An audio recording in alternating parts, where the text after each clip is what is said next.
Okay, so today I'm gonna voice over this vlog. And ayan.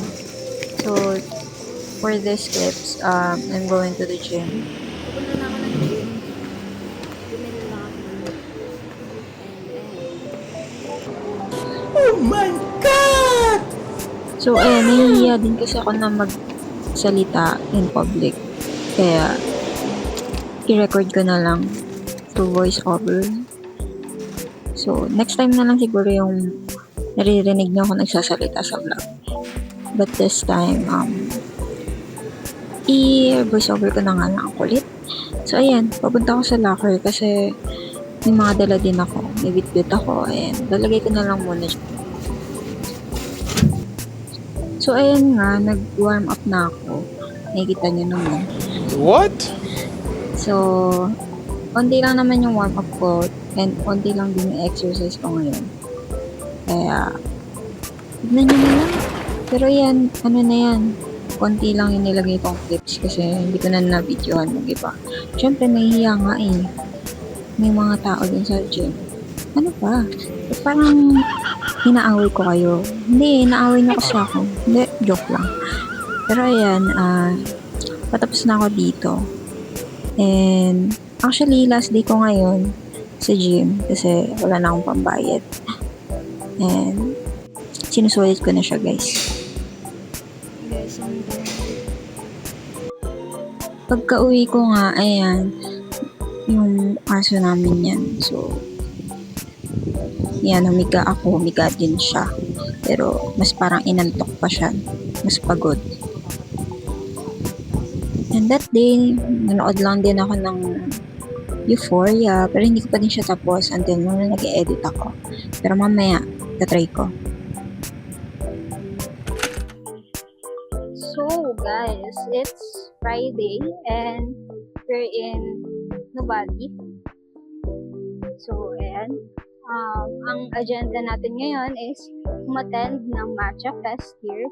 So, nandun yung event pero ewan ko din kung ba't ako nandito. So, punta tayo doon. Tignan natin kung ano yung mga nandun sa event. So guys, sobrang daming tao.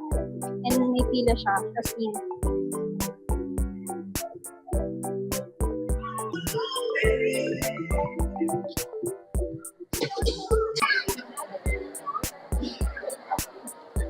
So, meron silang banana pudding, guys. So, this one. Yan yung bibili natin ngayon. Let's try it. Yes. Nakaubang para siyang dessert talaga.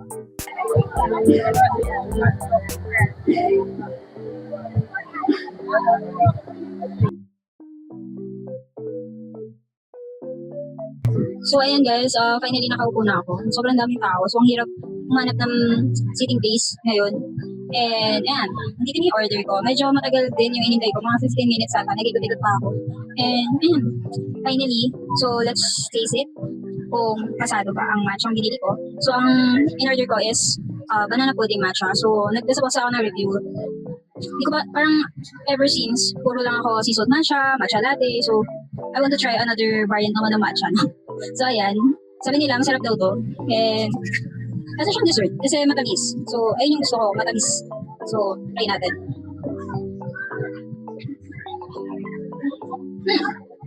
Matamis nga. Suslok guys. Hindi nyo pala makikita. Pero kali yung nilagay kong name. Sobrang random na itong solo date ko. Pero, I miss this kind of day. Kasi, parang siyang reset day ko.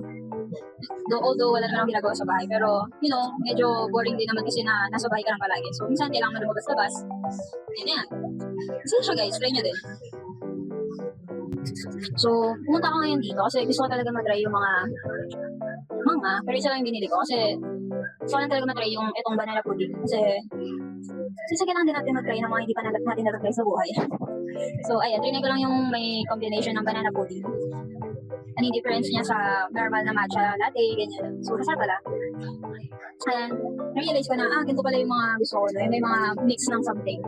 Like, sa coffee, gusto ko, hinalon siya ng biscuit. Tapos now, Parang prefer ko na yung ganito. Kasi before then, ang gusto kong matcha is strawberry matcha. Kaya parang it's new to me na may bago ako na-discover. And ayun guys, eto na yung iran ko ngayon. Pauwi na tayo since gabi na and babiyahe pa ako. Guys, nakakapagod din. Palakad-lakad lang ako pero na-enjoy ko naman. Grabe yung me time ko today. Sobrang na-unwind ako talaga. So, ngayon is Sunday. So, kasama ko yung friend ko. Pupunta kami ng QAV para umattend ng Comiket. So, first time ko pupunta sa ganong event and excited din ako. Wala din naman ako magawa sa bahay kaya sumama na ako sa friend ko na gumala. Ubusin ko yung pera ko. Okay. Ito na nga kami sa Comiket and sobrang daming tao and sobrang daming magagandang artwork and grabe, di ako makapili kung ano yung bibilin ko and ninyo kami.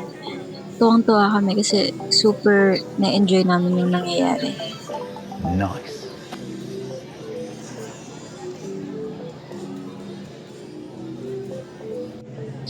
Para na nga kami nasa lata ng sardinas sa puro siksikan na kami dito kasi sobrang dami talaga. Comiket. And then, ayan, pumunta na kami ng Ayala dyan para magpahinga. Oh, Sobrang God! sakit na ng paa namin. And ayan yung mga nakuha namin. Plus, ito yung nireko sa amin ni JC.